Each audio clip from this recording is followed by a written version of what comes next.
function in this environment. But first, our keynote speakers. We have essentially the head of the FTC and DG Comp to give their perspectives. Everybody knows Joe Simons, Chairman of the FTC. And Joe, I just looked up a few things, is really perfect for the job. Economics and history at Cornell, his JD at Georgetown. And I think most people know Joe is the head of the Bureau of Competition, 2001 to 2003. Has a very practical yet combined with strong theoretical background for litigation. Was a co-developer of critical loss analysis. So there certainly is the nerdy side that's needed in antitrust, and was a hardcore litigator and advisor at Paul Weiss. So he has this great combination of theory and litigation experience, and we've seen that at the FTC is very proactive, both in terms of guidelines, guidance, and enforcement, and very active. Chris DeKaiser is the Director of Policy and Strategy at DG Comp. Chris has really been the head of almost everything at DG Comp over the course of his career. So he is really on the inside and knows everything. He was at one point the head of merger policy, the head of cartel enforcement, the ECN private enforcement. He, of course, is also a professor of antitrust and regularly publishes in the area. So he'll give us a bird's eye view of EU policy and enforcement. As we did before, the process is they'll speak for 20 to 30 minutes. I'll ask a few questions. I'll open it to the audience. So start thinking of questions now. Make sure you identify who you are and use the mic. And so I'll turn it over to Joe. Thank you. James? All right, I have your pen, James, if you need it later. I'll grab that. I was wondering that. I only carry one. Okay, there you go. All right. So, good morning, everybody. And many thanks to Fordham University for putting on this just incredible historic conference. It really is a historic conference. And I'm, of course, really pleased to join Chris on the panel. I'm going to focus my remarks today on the FTC's hearings on competition and consumer protection in the 21st century that have been going on. The goal of these hearings, of course, is to consider whether broad-based changes in the economy, evolving business practices, new technologies, and international developments warrant adjustments to competition and consumer protection law and enforcement priorities. The hearings are modeled on the 1995 hearings that were organized by our late chairman, Bob Potofsky. Those hearings produced really important output and were the first step in establishing the FTC as a modern center for competition development. And of course, this is an exciting time for antitrusters and also consumer protection. So I've been doing this for about 35 years or so, and when people used to ask me what I was doing, what I did for a living, I would say I'm an antitrust lawyer, and then they'd ask me to kind of describe what the heck I did, and I'd say, well, it's kind of a boring and obscure thing, but I find it really stimulating, and a bunch of us geeky people really do. And, that was before the days as we have today where, you were seeing antitrust in the headlines almost every day. So it really is a different world, and it's kind of exciting. This past June, we held the last of our 14 hearings. Our hearings spanned 23 days and featured a wide spectrum of views by legal and economic academics and practitioners and representatives of consumer and business groups. We tried to get as broad a spectrum as we could so we could have all the different viewpoints for consideration. Thousands of people either viewed the hearings by webcast or attended in person. In our response to requests for input, we received over 900 unique comments. A lot of them were quite lengthy and very, very thoughtful. We really appreciate those. The transcripts, the presentations, the questions, and the comments are all available on the FTC's website. and I highly recommend those to anyone who's kind of nerdy and geeky like some of us in the room and interested in those current debates about the future of competition and consumer protection policy. So we've had the hearings. We're now turning our attention to producing output from the hearings, and that's being led by our Office of Policy Planning, or as we call it, OPP. At the outset of the hearings, we posed a series of difficult policy questions and solicited input to help us develop perspectives on those questions. We're now processing that input and formulating responses to many of those questions. And as part of that process, we will consider the submitted comments and the public testimony. We'll also review academic writing and judicial decisions. OPP's output on these topics may take a variety of forms. In some cases, I expect it will be a report. In other instances, we may produce guidance or a policy statement that will clarify the staff's perspective on how best to analyze firm conduct or transactions pursuant to existing law and economics. Where appropriate, the output will identify areas where the Commission may wish to develop the case law through enforcement efforts or its amicus program. And we're also developing a protocol for a more robust merger retrospective program. I think that's really a very significant thing for us to do and to focus on. We've done this in the past in terms of merger retrospectives. It's been very successful. One example you can think of is the hospital merger program, which was reinvigorated as a result of these merger retrospectives. And so this is really important. One of the things I think we're going to focus on is looking at vertical merger retrospectives, for which there have not been that many done so far.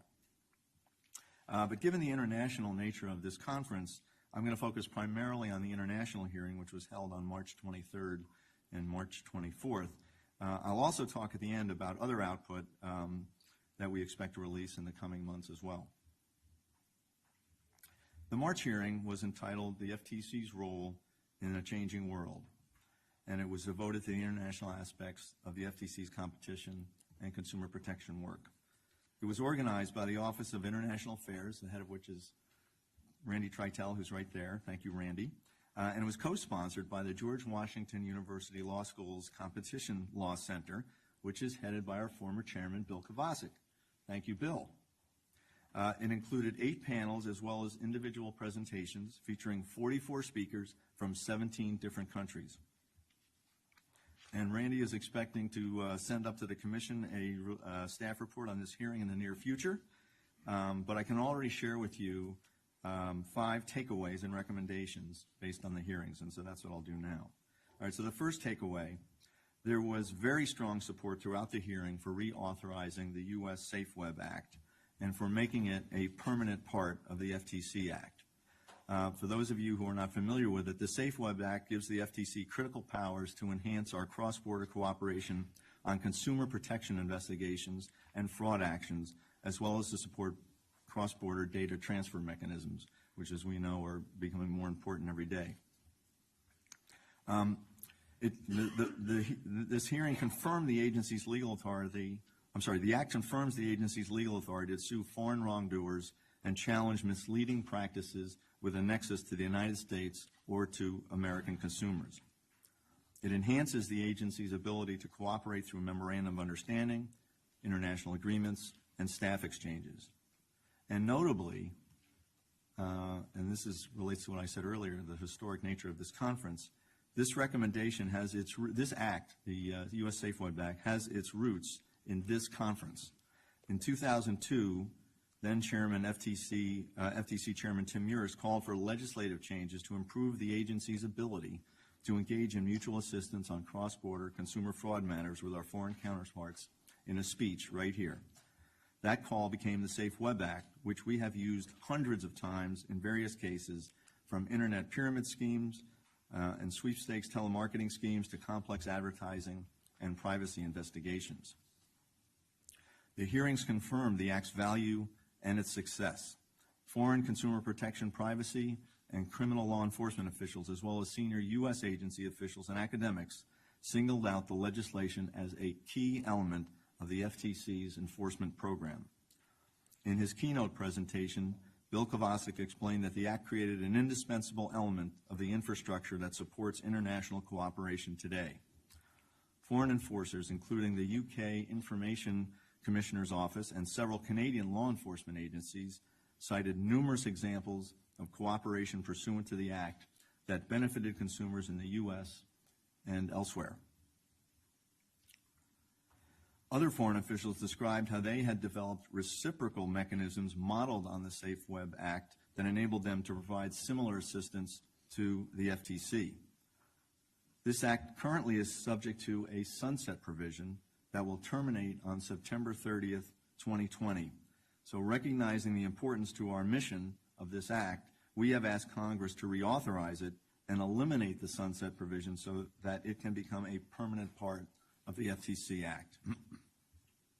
Second takeaway, there was strong support for pursuing mechanisms for enhanced information sharing and investigative assistance in antitrust investigations. In today's interconnected world, the agencies need to obtain and share information quickly and efficiently in order to conduct effective cross-border investigations. Participants in the panel and in the hearing stressed the need to improve opportunities for obtaining information, including confidential information and investigative assistance from the FTC's counterpart competition agencies. Although the FTC's current network of international agreements provides important legal frameworks for cooperation in competition investigations, they do not provide for the ability to share confidential information or to use domestic investigative tools to provide reciprocal assistance, as the Safe Web Act does. The International Antitrust Enforcement Assistance Act of 1994 had the laudable intention of filling that gap, but the agencies have only been able to conclude one agreement, which is with Australia, pursuant to the Act. Based on the testimony at the hearing, the staff recommends that the FTC should, with the DOJ, redouble its efforts to pursue more of these types of agreements. Third takeaway. The staff is going to recommend that the FTC should continue to exercise its international leadership, leveraging its competition and consumer protection expertise to address emerging issues. Panelists recognize the FTC's leadership in promoting sound antitrust enforcement internationally and suggest ways in which we could expand our leadership. For example, they cited the FTC's role in the ICN, where we have led projects resulting in ICN best practices, including on merger notification and review, the assessment of dominance, and most recently, important due process principles. And of course, that is all being led by Randy. Panelists also urge the FTC to continue its ICN leadership and to prioritize its work in the critical area of procedural fairness. Panelists also recognize the FTC's role in positively influencing the antitrust enforcement approaches that are promoted by the OECD and by UNCTAD. Panelists encourage the FTC to continue to share its research, its policies and practices with the international community, including through reports and guidance and guidelines. An example of how this can play an important role is the revised FTC DOJ antitrust guidelines for international enforcement and cooperation, which explained our policies regarding extraterritorial remedies. These guidelines have helped influence the enforcement policies of other agencies. The hearings also identified challenges for FTC leadership as other jurisdictions, such as the EU, adopt new privacy laws and frameworks. The panelists, however, agreed that the FTC has an important leadership role to play internationally. As Bill Kovacic explained, the FTC Act has the broadest jurisdiction of any type of law that we in the U.S. have that regulates privacy and security. And where we do have privacy laws, as Bill says, they can sometimes bite you pretty hard. Think of our record Facebook civil penalty, for example. Bill and other panelists recognize that it's important for the Congress to pass strong, comprehensive privacy legislation as endorsed by the FTC to support U.S. leadership on privacy and data security internationally. Fourth takeaway. Panelists supported expanded initiatives to build strong relations with our counterparts. Witnesses praised the FTC's efforts to promote international convergence and encouraged the FTC to continue to build strong partnerships through direct engagement with our foreign counterparts at leadership and at staff levels, both bilaterally and through multilateral organizations. Panelists also suggested, in addition to case cooperation, the FTC explored joint workshops and studies and more regional engagement with our foreign counterparts. There was also very strong support among hearing participants for the FTC's Technical Assistance and International Fellows Program. The FTC has a very long history of providing technical assistance to foreign competition and consumer protection agencies, including by commenting on proposed laws, regulations, and guidelines, and through short and long-term training sessions. The FTC has used its authority from the U.S. Safe Web Act to host over 140 foreign officials for periods of several months and to exchange staff with foreign counterpart agencies. Panelists highlighted the value of these programs in helping agencies bring their laws and policies in line with international best practices to strengthen cooperative ties among agency staff. And I can tell you, just from talking to some of the people who participate in this program, it's a life-altering event for a lot of them. And it really does cement the relationships between our agencies at the staff level, and it really helps. It helps, I think, in the area of convergence, which is something we're all very supportive of. Fifth takeaway: the hearings provided support for the FTC's role in formulating broader U.S. government policies that involve international issues within the FTC's mission. The FTC has long and deep experience and expertise, which enables us to advocate effectively for policies that promote consumer welfare and sound economics, and to assess the impact of foreign government enforcement and policies on U.S. competition policies and interests. For example, in recent years, we've seen U.S. companies increasingly go to other parts of the U.S. government, for example, to the USTR and to foreign embassies, to complain about foreign antitrust investigations, sometimes with good justification. But these other parts of our government do not focus on competition policy and enforcement implications like we do, and so it's important that they hear from the antitrust agencies. The most obvious reason for this is that we sometimes are investigating the same conduct that the foreign counterpart is, and sometimes based on similar legal theories. Even if not, we don't want to have other U.S. agencies complain about we don't want to have a situation where other U.S. agencies are complaining to our foreign competition counterparts about matters that they are pursuing where they're based on the same theories and perhaps even similar facts to the ones that we are pursuing. And even if it's not something that we're looking at the present time, it might be something that we would think about in the future, and that would be a very bad thing for convergence, where one part of our government is taking one position and the competition authority is taking a different one. So by us participating in our governments dealing with these types of issues, we can hopefully make things consistent. All right, so now that I've covered some of the key takeaways from the international hearing, I want to turn to some examples from what we will produce on other topics, and particularly on the competition topics, because this is, after all, a competition program. But I just want to let you know that we are also going to have output on privacy and data security issues as well. All right. We are drafting a guidance document explaining how the antitrust laws might apply to conduct by tech platforms. The questions that we posed leading up to the multi-sided platforms hearing will give you a good sense of the substantive issues that we're going to address in this guidance document.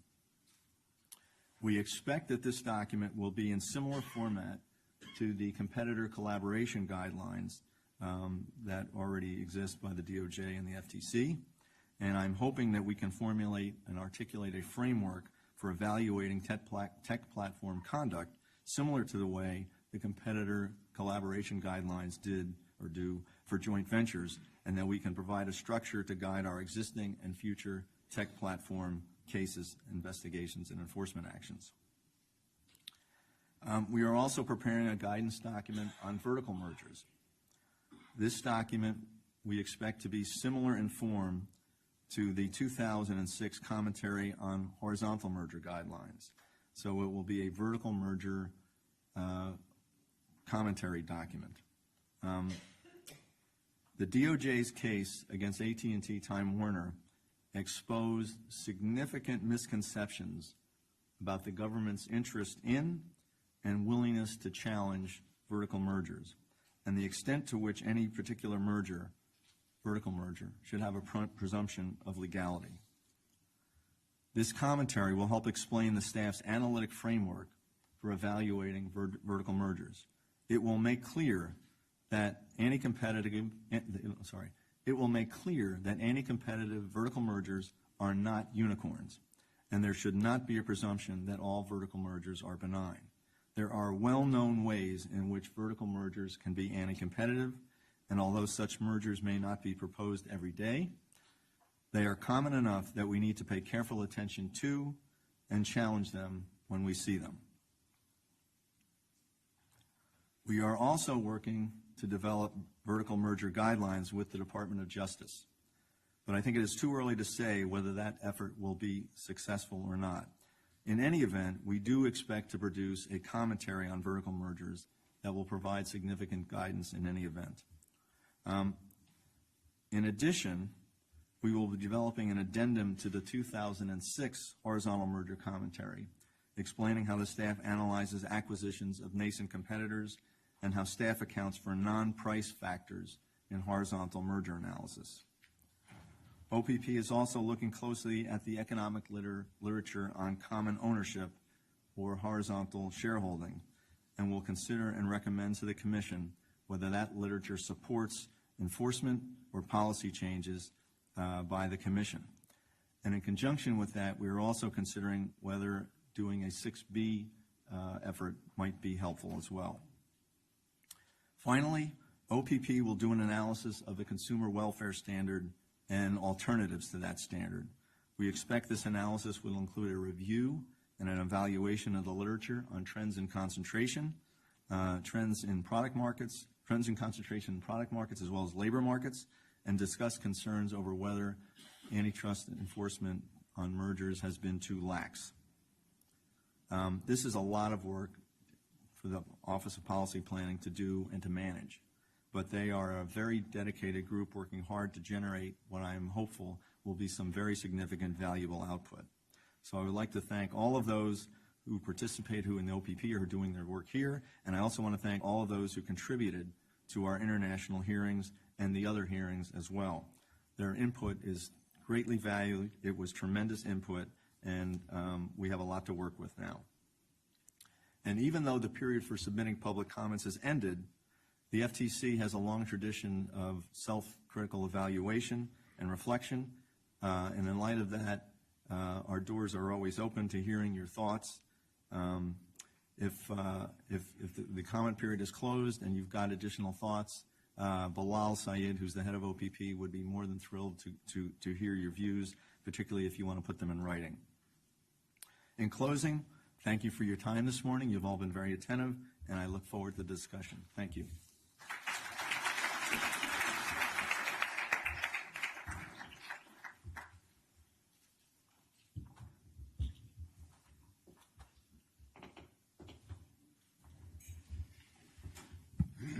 Good morning, ladies and gentlemen. It's a real pleasure also for me to be here at this annual Fordham conference. So I think James and his team have done incredible